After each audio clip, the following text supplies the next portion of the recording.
आजची आपली पहिली गोष्ट दिनकर नाना. दिनकर नाना माझ्या मित्राचे आजोबा. त्यांना सगळे दिनकर नाना म्हणायचे. माझा मित्र पण त्यांना आजोबा किंवा नाना नाही तर दिनकर नानाच म्हणायचा. त्यामुळे आम्ही पण कधी त्याच्या घरी गेलो तर आम्ही पण त्यांना दिनकर नानाच म्हणायचो. दिनकर नाना उर्फ दिनकर विश्वनाथ मेहेंदळे. पोस्टीसाठी नाव बदललंय. पोस्टात नोकरी करायचे. तेव्हापासून ते त्यांच्या मिश्किल स्वभावामुळे खूप लोकप्रिय होते.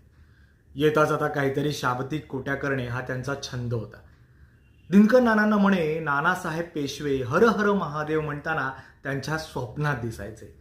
आणि दिनकर नाना नानासाहेब पेशव्यांचा विजय असो असं म्हणत झोपेतून उठायचे. त्यांचं हे स्वप्न इतकं फेमस झालं होतं की लोक दिनकर नानांना पाहून हर हर महादेव किंवा नानासाहेब पेशव्यांचा विजय असो असं म्हणून चिडवत असत. हळूहळू सगळेच त्यांना नाना म्हणून